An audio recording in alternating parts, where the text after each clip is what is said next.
O Senhor esteja convosco. Ele está no meio de nós. Proclamação do Evangelho de Jesus Cristo, segundo Lucas. Glória a vós, Senhor. Naquele tempo, Jesus disse aos discípulos: Um homem rico tinha um administrador que foi acusado de esbanjar os seus bens. Ele o chamou e lhe disse: O que é isto que ouço a teu respeito? Presta contas da tua administração, pois já não podes mais administrar meus bens. O administrador então começou a refletir: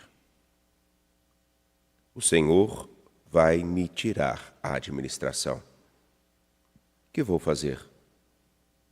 Para cavar não tenho forças. De mendigar tenho vergonha. Já sei o que fazer para que alguém me receba em sua casa quando eu for afastado da administração.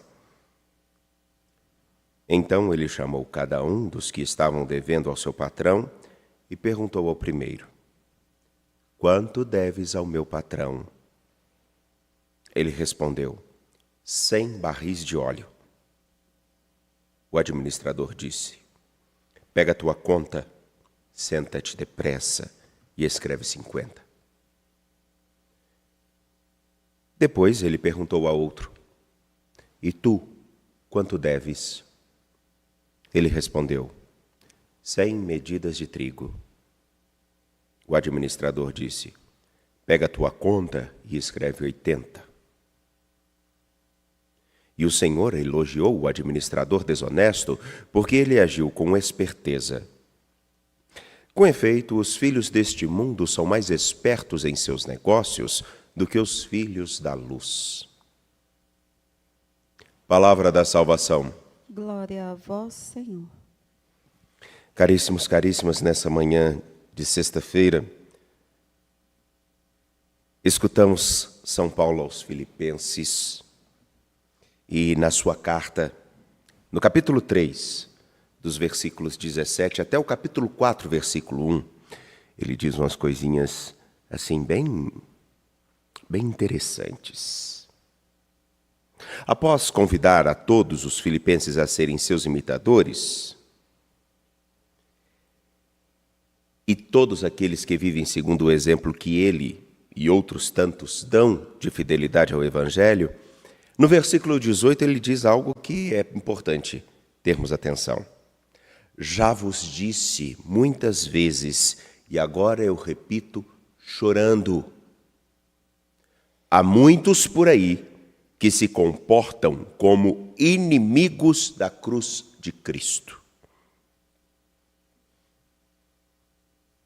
Presume-se que esses inimigos da cruz de Cristo, dos quais Paulo fala, podem ser pessoas que estão dentro da comunidade de Filipenses.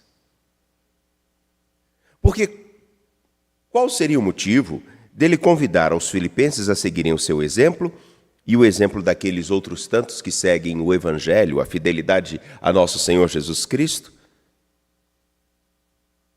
Se não fosse porque essas pessoas teriam dentro e entre os cristãos exemplos a não serem seguidos. Exemplos de infidelidade ao Senhor. Paulo, então, convida os filipenses a olharem o exemplo do que é correto e não o que está errado. E essa história é muito antiga, porque nós conseguimos observar muito bem quem vive o correto e vive o que não é correto, e podemos justificar pequenas falhas ou mesmo grandes a partir dos erros daqueles que não vivem a fidelidade. Importante esse versículo, porque ele também fala do nosso tempo. A partir da infidelidade de muitos, podemos perder a referência daquele a quem devemos seguir, daqueles aos quais são exemplos de fidelidade, não só os santos, Mas existem pessoas nas nossas comunidades, nas nossas igrejas, que vivem a fidelidade ao Senhor, sim, e muitas. O problema é que elas não são tão vistas pelos nossos olhos. Corremos o risco de olhar para aquilo que é mais fácil. E me lembro ainda do exemplo do Evangelho, no qual Jesus diz, é mais fácil, é mais difícil. Tem aqueles que escolhem seguir, existem aqueles que escolhem passar e se esforçam por passar pela porta estreita, enquanto outros querem a porta larga. Os inimigos da cruz de Cristo são aqueles cujo empenho está em satisfazerem-se com as coisas terrenas.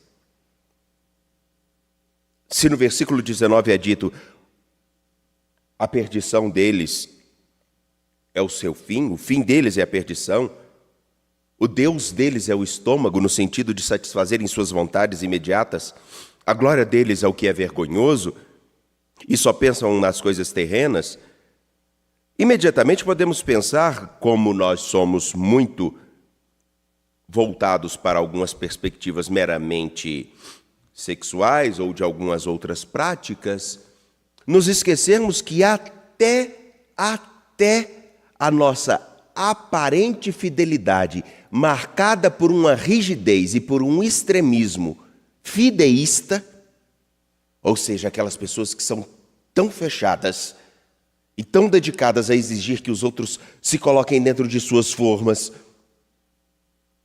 que isso também pode ser uma busca por satisfazer a uma vontade meramente terrena. Como assim, padre? Meus queridos, lembremos-nos, qual é um dos principais embates de Paulo na carta aos Gálatas? É porque muitos queriam viver o rigorismo ou as regras judaicas a partir daquilo que praticavam e se esqueciam de viver a fidelidade ao Senhor naquilo que condiz viver a dinâmica do Evangelho com todos. De que adianta seguir os preceitos de lavar as mãos se o coração está impregnado de maldade, de indiferença, de apatia, de perseguição?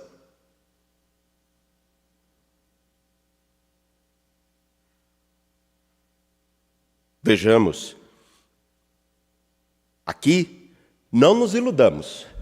Corremos o risco de pensar que seja simplesmente pessoas que vivem de modo incoerente, de uma maneira laxista ou relaxada demais, para ficar mais claro. Aqueles que fazem tudo igual a todo mundo. Não nos enganemos.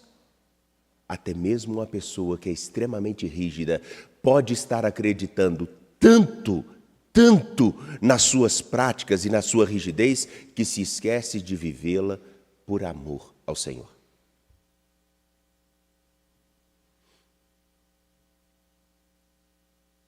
Ao dizer, nós somos cidadãos do céu e de lá aguardamos o nosso Salvador e Senhor Jesus Cristo, ele vai lembrar, esse nós é o mesmo que ontem disse, nós somos os verdadeiros circuncidados. Por quê? A nossa circuncisão, a nossa fidelidade ao Senhor não está na nossa carne, está no nosso coração, em tudo que nós fizermos, a cada momento.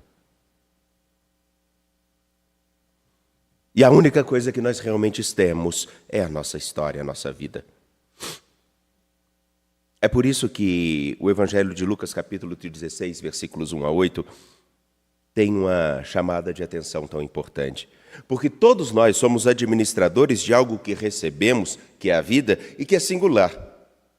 Essa vida, ela não pode estar voltada simplesmente para satisfazer as nossas vontades ou marcada por uma convicção de que tudo o que eu faço obriga o Senhor a me satisfazer. Não. Ela está marcada por uma consciência de que o que nós cuidamos não é nosso. E quando alguma coisa não é nossa, nós precisamos ter a consciência de cuidar dela com mais afinco. Aquilo que não é meu não pode ser tratado de qualquer forma.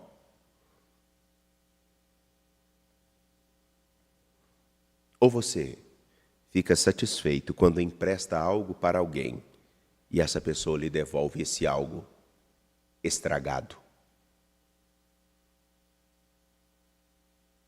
Inclusive, é muito comum falar, é no mínimo um desrespeito. Isso no nosso trabalho, isso na nossa dinâmica escolar, porque podemos emprestar um lápis, alguma coisa. Enfim, o que eu quero dizer é só isso. Nós administramos aquilo que não é nosso. E como não administramos o que não é nosso, precisamos ter extremo cuidado. A vida nos foi dada. Mas tudo que fazemos na vida é preciso ter atenção. É por isso que não podemos ser pessoas que se comportam como inimigos da cruz de Cristo. E aqui não está nem com o rigorismo, simplesmente o rigorismo daquelas pessoas que observam tantas regras que não conseguem nem mesmo viver a leveza de um coração apaixonado por nosso Senhor, como aquelas que carregam a marca. Podemos tudo, fazer tudo, porque Deus é misericórdia, podemos nos deleitar com tudo que está à disposição.